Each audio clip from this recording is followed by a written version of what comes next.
خانہ کعبہ کی تعمیر کس نے کی تھی؟ حضرت آدم علیہ السلام جب جنت سے زمین پر تشریف لائے تو بارگاہ الہی میں عرض کیا، خدایا میں یہاں پر نہ تو ملائکہ کو دیکھتا ہوں اور نہ ہی یہاں پر کوئی عبادت گاہ دیکھتا ہوں، جیسا کہ آسمان پر بیت المعمور دیکھتا تھا جس کے ارد گرد طواف کیا جاتا تھا۔ اللہ تعالیٰ نے فرمایا، اے آدم تم زمین پر کعبہ کی تعمیر کرو اور اس کی طرف رخ کر کے نماز ادا کیا کرو اور اسی کا طواف بھی کیا کرنا۔ کعبے کی تعمیر میں تمہاری رہبری حضرت جبرائیل علیہ السلام کریں گے۔ حضرت جبرائیل علیہ السلام حضرت آدم علیہ السلام کے پاس آئے اور ان کو اس جگہ پر لے گئے جہاں پر اللہ تعالیٰ نے کعبہ بنانے کا حکم دیا تھا۔ حضرت جبرائیل علیہ السلام نے سب سے پہلے نشاندہی کی، پھر اس کے بعد ساتوں زمین تک کعبے کی بنیاد ڈال دی، جس کو فرشتوں نے 5 پہاڑوں سے لائے گئے پتھروں سے بھر دیا اور اس کی چاروں طرف سے دیواریں بنا دی۔ بعض روایات میں آیا ہے کہ حضرت جبرائیل علیہ السلام آسمان سے بیت المعمور اٹھا کر لائے اور اس 4 دیواری کے بیچ میں لا کر رکھ دیا، جس کی طرف رخ کر کے حضرت آدم علیہ السلام نماز ادا کرتے رہے اور اس کا طواف بھی کرتے تھے۔ حضرت نوح علیہ السلام کے وقت جب طوفان آیا تھا تو اللہ تعالیٰ کے حکم سے بیت المعمور کو اٹھا کر حضرت جبرائیل علیہ السلام آسمان پر واپس لے گئے اور کعبے کی جگہ اونچے ٹیلوں میں بدل گئی، لیکن پھر بھی لوگ یہاں پر برابر برکت کے لیے آتے تھے اور آ کر دعا مانگتے تھے۔ حضرت ابراہیم علیہ السلام کے زمانے تک کعبہ اسی حال میں رہا، لیکن جب حضرت اسماعیل علیہ السلام اور حضرت ہاجرہ علیہ السلام آ کر اس میدان میں ٹھہرے اور ان کی وجہ سے کچھ آبادی ہو گئی، اور حضرت ہاجرہ علیہ السلام کے انتقال کے بعد حضرت ابراہیم علیہ السلام کو اللہ تعالیٰ کا حکم ہوا، آپ اسماعیل کو ساتھ لے کر یہاں پر کعبہ بنائیں۔ اس کی نشاندہی اس طرح کرائی گئی۔ اللہ تعالیٰ نے فرمایا، میں ایک بادل کا ٹکڑا بھیج رہا ہوں، اس کے سائے کو دیکھ کر ایک خاکہ بناؤ اور اس کی حد بندی کر دو۔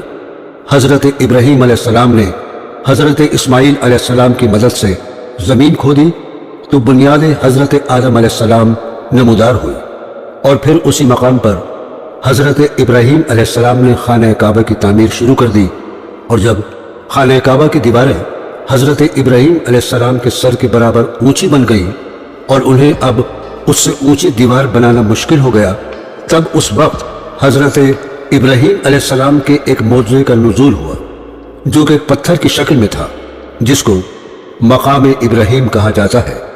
یہ ایک مقدس پتھر ہے جو کہ خانہ کعبہ سے چند فاصلے پر رکھا ہے۔ یہ وہ پتھر ہے کہ جب حضرت ابراہیم علیہ السلام خانہ کعبہ کی تعمیر فرما رہے تھے اور اس کی دیواریں ان کے سر سے اونچی ہو گئی تھیں، تب انہوں نے اس پتھر پر کھڑے ہو کر خانہ کعبہ کی تعمیر شروع کر دی۔ اس پتھر کی خاص بات یہ تھی کہ یہ خود بخود ہوا میں اوپر اٹھ جاتا تھا، اور حضرت ابراہیم علیہ السلام بڑے آرام سے کعبے کی تعمیر فرما رہے تھے، اور یہ پتھر موم کی طرح ملائم تھا۔ اس پتھر پر حضرت ابراہیم علیہ السلام کے پیروں کے نشان بن گئے تھے۔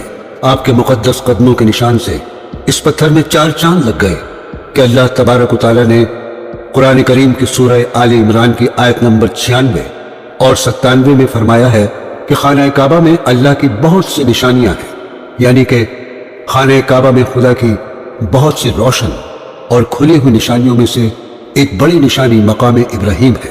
اور دوسری جگہ اللہ تبارک و تعالیٰ سورہ بقرہ میں فرماتا ہے، اس پتھر کی عظمت کا اعلان کرتے ہوئے ابراہیم کے کھڑے ہونے کی جگہ کو نماز کا مقام بناؤ۔ 4000 برس طویل عرصے سے اس بابرکت پتھر پر حضرت ابراہیم علیہ السلام کے مبارک قدموں کے نشان موجود ہیں، جو بلا شبہ حضرت ابراہیم علیہ السلام کا ایک بہت بڑا معجزہ ہے۔ یقیناً یہ پتھر اللہ تعالیٰ کی کھلی ہوئی نشانیوں میں سے ایک بہت بڑی نشانی ہے۔ پہلے خانہ کعبہ کے 2 دروازے تھے، ایک دروازہ اندر جانے کے لیے تھا تو دوسرا دروازہ لوگوں کے باہر نکلنے کے لیے تھا۔ خانہ کعبہ حضرت ابراہیم علیہ السلام نے 5 پہاڑوں سے لائے گئے پتھروں سے حضرت اسماعیل علیہ السلام کی مدد سے تیار کیا تھا۔ حضرت جبرائیل علیہ السلام کوہ لبنان، کوہ ہرا، کوہ قبیس، کوہ صفا اور کوہ مروہ سے پتھر لاتے تھے، اور یہ دونوں خانہ کعبہ کی عمارت تیار کرتے تھے۔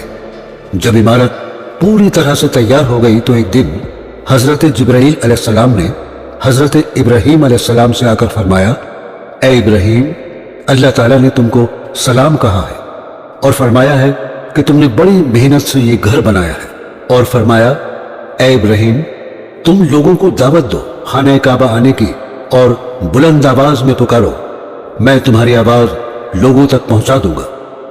حضرت ابراہیم علیہ السلام نے ایک اونچی پہاڑی پر چڑھ کر بلند آواز میں کہا کہ اے لوگوں، تم پر اللہ تعالیٰ نے حج فرض کیا ہے، اس لیے تم کو خانہ کعبہ آنا ضروری ہے۔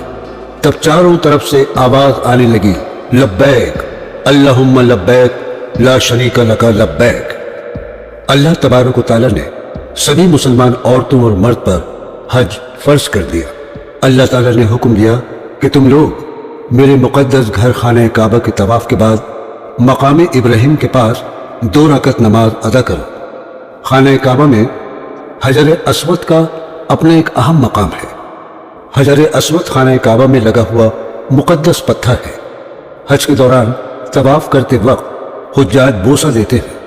یہ خانہ کعبہ کی جنوب مشرقی دیوار میں قد آدم کے برابر نصب ہے۔ اگر اس پتھر کو قریب سے دیکھیں تو اس کے 12 سے زیادہ ٹکڑے ہیں جنہیں کسی مسالے سے جوڑا گیا ہے۔ شاید یہ کسی زمانے میں ٹوٹ گیا ہو اور اس کو دوبارہ جوڑا گیا۔ اس پتھر کو ایک چاندی کے فریم میں جڑا گیا ہے۔ حجر اسود کہاں سے آیا ہے یا اس کو کہاں سے لائے ہیں؟ ابن عباس رضی اللہ تعالیٰ عنہ کی ایک روایت کے مطابق آقا حضور صلی اللہ تعالیٰ علیہ وسلم نے فرمایا کہ حجر اسود جنت سے لایا گیا ہے، تو خانہ کعبہ کی تعمیر اول کے وقت سے یہ حجر اسود اس میں موجود تھا۔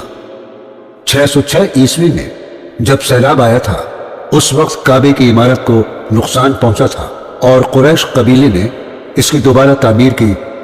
جب دیوار قد اعظم تک پہنچ گئی تب حجر اسود رکھنے کا مسئلہ درپیش آیا تو قبائل میں جھگڑا ہوا۔ ہر قبیلے کی خواہش تھی کہ یہ سعادت اسے ہی نصیب ہو۔ نبی کریم حضرت محمد صلی اللہ تعالیٰ علیہ وسلم نے اس قصے کو طے کرنے کے لیے یہ طریقہ اختیار کیا کہ حجر اسود کو ایک چادر میں رکھا اور تمام سرداران قبائل سے کہا کہ وہ چادر کے کونے کو پکڑ کر اٹھائیں۔ چنانچہ سب نے مل کر چادر کو اٹھایا اور جب چادر اس مقام پر پہنچی جہاں حجر اسود کو رکھا جانا تھا تو آپ صلی اللہ تعالیٰ علیہ وسلم نے اپنے مبارک ہاتھوں سے اسے دیوار کعبہ میں نصب کر دیا۔ حضرت عبداللہ بن زبیر کے دور میں کعبہ میں آگ لگ گئی تھی، جس سے حجر اسود کے 3 بڑے ٹکڑے اور کچھ چھوٹے چھوٹے ٹکڑے ہو گئے تھے، جنہیں عبداللہ بن زبیر نے چاندی میں منڈوا دیا تھا۔ رکن یمانی اور حجر اسود کے درمیان کی دعا، اے اللہ، میں آپ سے معافی اور دنیا و آخرت کا سوال کرتا ہوں۔ اے رب، ہمیں دنیا اور آخرت کی خوبی عطا فرما اور عذاب دوزخ سے بچا۔ رکن یمانی کے بارے میں ارشاد فرمایا گیا ہے کہ 70 فرشتے مقرر ہوتے ہیں۔ جو شخص یہ دعا مانگتا ہے تو فرشتے آمین کہتے ہیں۔ اللہ تبارک و تعالی ہم سب کو حج کی توفیق عطا فرمائے اور ہم سب کو اللہ کے گھر خانہ کعبہ کا دیدار نصیب فرمائے، آمین ثم آمین۔